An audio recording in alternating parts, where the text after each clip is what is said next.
पाकिस्तान एक तरह से आतंकवाद को पूरी तरह से प्रश्रय देने वाला देश बन गया। बांग्लादेश के माध्यम से भारत में कुछ आतंकवादी गतिविधियां प्लान कर सकता है। पाकिस्तान के जो कॉमन एनिमी है वो शेख हसीना है।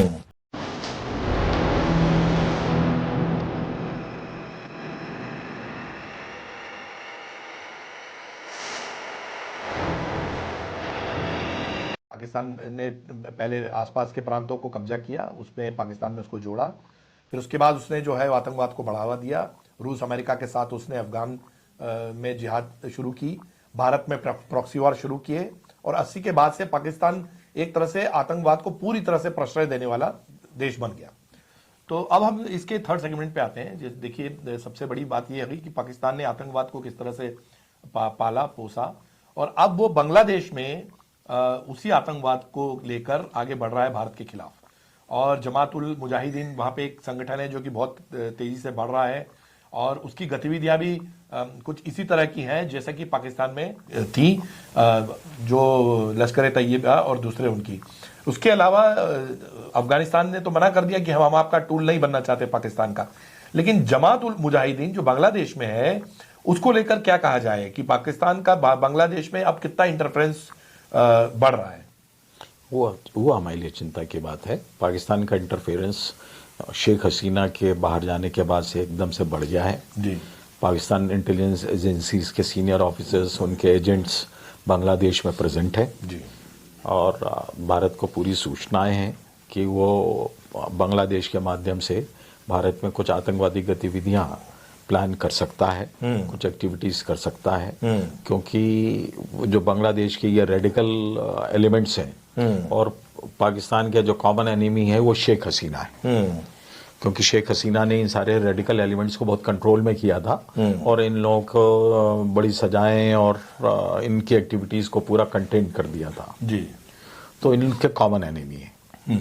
दुर्भाग्य से शेख हसीना आउस्टेड हो गई और भारत के लिए ये चिंता की बात है, पर भारत की पूरी उसमें निगाह और ध्यान है, और यदि पाकिस्तान इन एक्टिविटीज में कुछ पार्टिसिपेट करेगा तो उसको उसका खामियाजा भी भुगतना पड़ेगा। जैसा कि हम कहते हैं कि जो बाइडेन जब थे तो उन्होंने बांग्लादेश को काफी सपोर्ट किया, और जिस तरह से बांग्लादेश का एग्रेशन भारत के खिलाफ नजर आया उसमें अमेरिका का हाथ साफ नजर आ रहा था। अब ये जब डोनाल्ड ट्रंप आ गए हैं और ये देखा जा रहा है कि उन्होंने बांग्लादेश में भारत के समर्थन में कुछ ऐसे बयान दिए हैं जिसको ऐसा लगता है भारत को आशा जग रही है, लेकिन अभी तक पूरी तरह से वो आश्वस्त नहीं है। आपको लगता है कि अमेरिका अभी भी पाकिस्तान के साथ है बांग्लादेश में? ये तीनों में के बीच में एक अंडरस्टैंडिंग है, और या अमेरिका की जो एजेंसियां हैं जो अमेरिका को गवर्न करती हैं, जो ट्रंप से अलग हैं, वो बांग्लादेश को के इशू को जिंदा रखना चाहती हैं? वो देखिए, ये बात सही है कि अभी जैसे तुलसी गाबार्ड आई थी, इंडिया आई थी, जो वहाँ के चीफ सिक्योरिटी डायरेक्टर हैं जी, उन्होंने भी बांग्लादेश में माइनॉरिटी के बारे में अपनी चिंता व्यक्त की और बांग्लादेश के अगेंस्ट में उन्होंने एक बयान भी दिया है जी।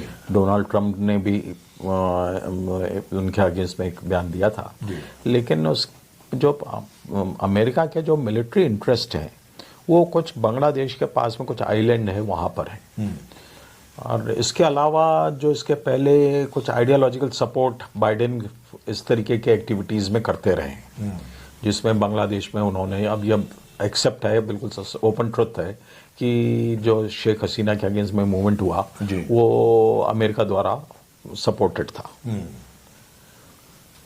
अब वर्तमान स्थिति में पर जो भारत के इंटरेस्ट हैं वो बांग्लादेश के साथ में सर्वाधिक है, क्योंकि आप ये देखें कि इंडिया के जब नंबर ऑफ स्टेट्स के बॉर्डर बांग्लादेश के साथ में जुड़ते हैं, और बांग्लादेश से जितना ज़्यादा इन्फिल्ट्रेशन भारत में हुआ है अप्रवासियों का और अवैध रूप से, तो भारत के लिए चिंता और परेशानी का कारण है। अमेरिका का सपोर्ट हो ना हो, भारत अपने इंटरेस्ट प्रोटेक्ट करने के लिए अपने बलबूते पे भी सारे वहाँ पर कदम उठाएगा, और सारी जो ऐसी चीज़ें हैं उनके विरोध में उसको यदि एंटी इंडिया कोई भी वहाँ से एक्टिविटीज़ होती हैं तो भारत द्वारा उसमें बहुत कड़े कदम उठाए जाएंगे। और अभी 8-10 दिन पहले बांग्लादेश के जनरल ने इस तरीके का, जो आर्मी चीफ है, आर्मी चीफ ने इस तरीके का एक स्टेटमेंट भी दिया था कि बांग्लादेश और इंडिया के इंटरेस्ट जो हैं उसको प्रोटेक्ट करना बहुत जरूरी है।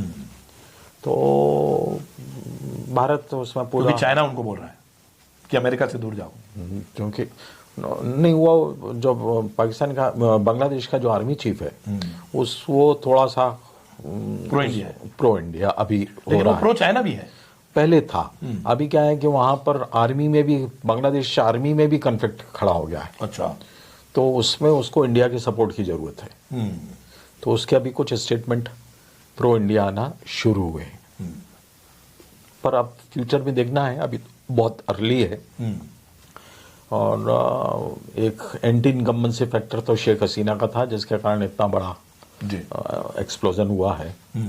लेकिन भारत अपने हितों की रक्षा करने में सक्षम है और जो भी आवश्यक कदम होंगे वो उठाए जाएंगे। इसमें सबसे अहम जो बात हो रही है वो है चिकन नेक।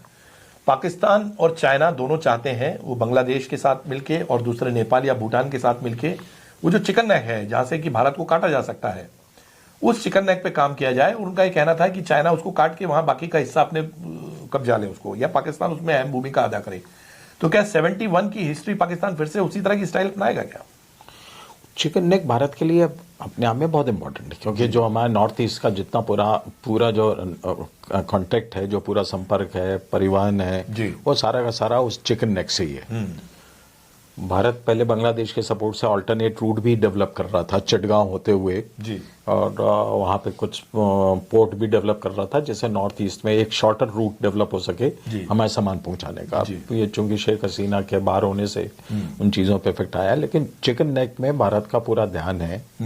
और उसमें बांग्लादेश की तो ऐसी इतनी कैपेसिटी या कैलिबर नहीं है कि वो उस चिकन नेक पे जाके वो कभी कब्जा कर सके जी।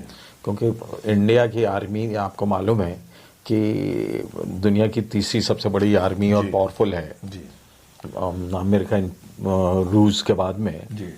तो इसलिए बांग्लादेश की ऐसी हैसियत नहीं है, लेकिन वहाँ पर एंटी सोशल एक्टिविटीज, न्यूसेंस, कुछ आतंकवादी घटनाएं कभी देर सवेर हो सकती हैं, क्योंकि वहाँ का बॉर्डर बहुत ही पोरस है।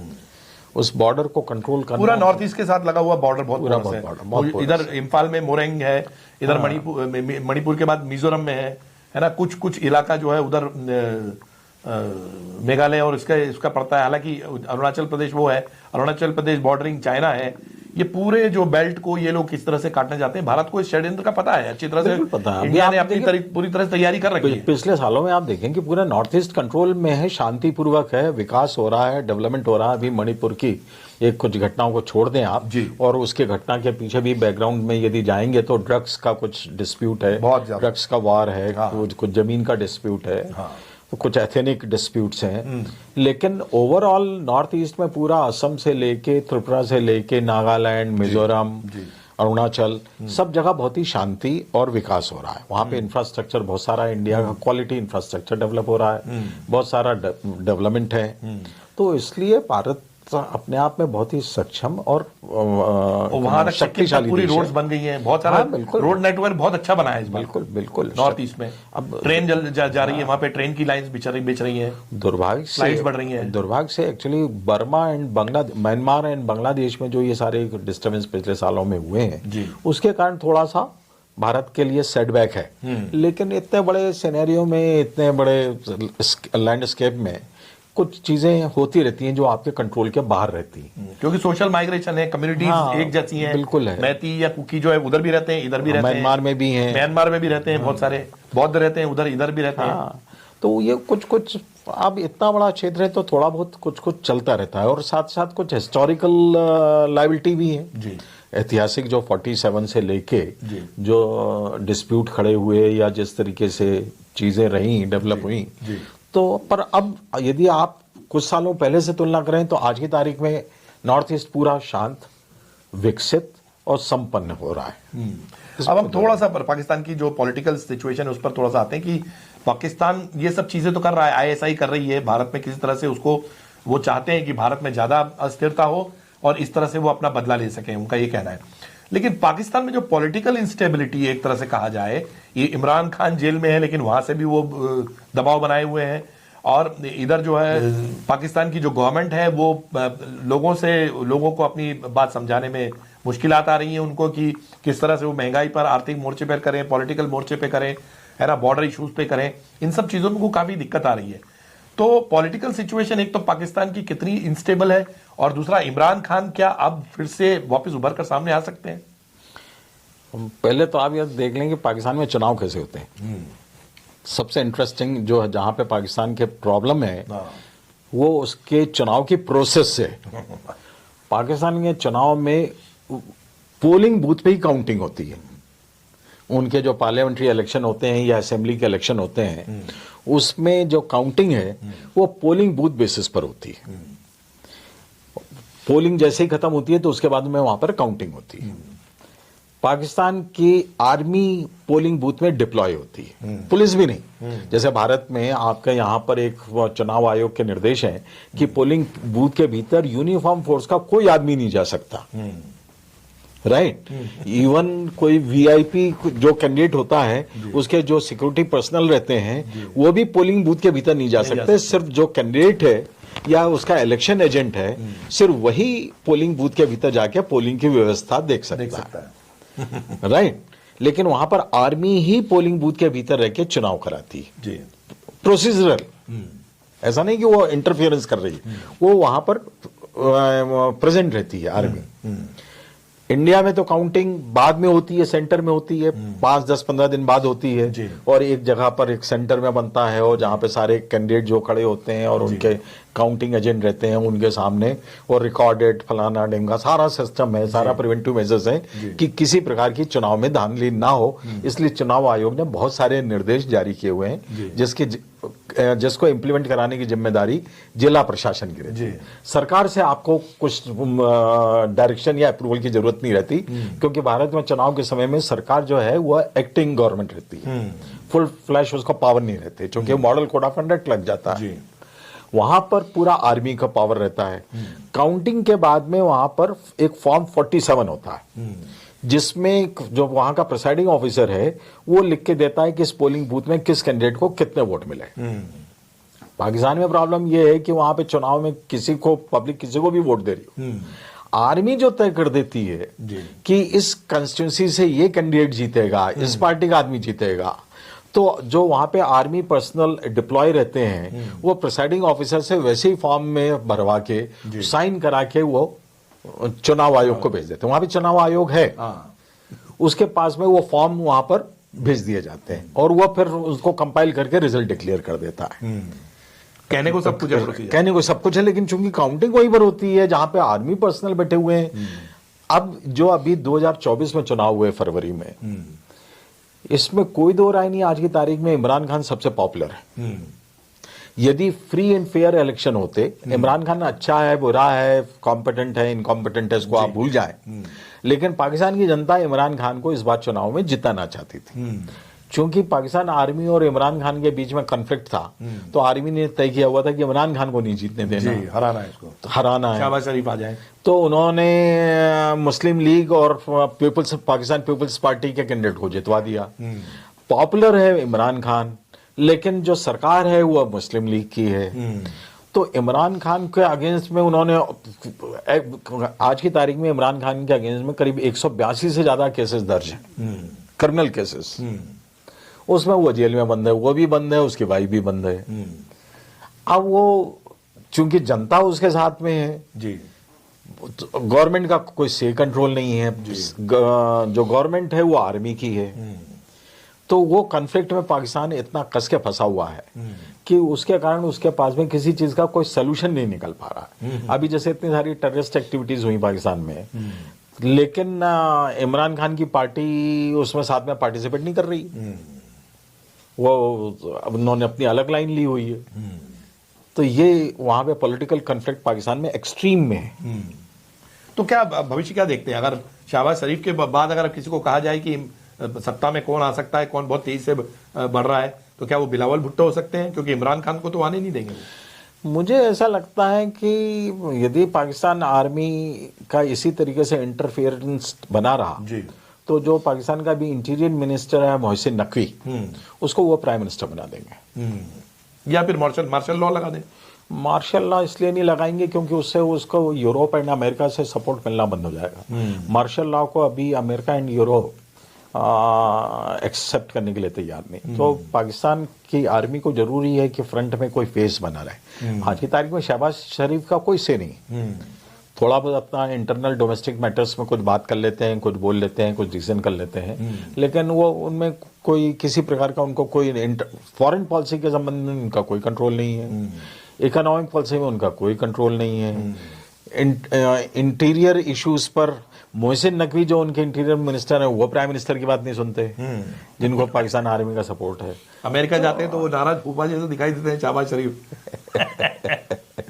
उनकी वहां कोई सुनता नहीं, कोई मिलता नहीं। तो इसलिए इस स्थिति में यदि मुझको ऐसा लगता है कि यदि पाकिस्तान अभी वैसे शहबाज शरीफ पाकिस्तान आर्मी के सामने पूरा सरेंडर है, तो अभी तो आसिम मुनीर जो उनके आर्मी जनरल हैं, जिनके हाथ में पूरी सत्ता एक्चुअल उनके हाथ में, तो वो तो अभी चलाएगा इनको शहबाज शरीफ को।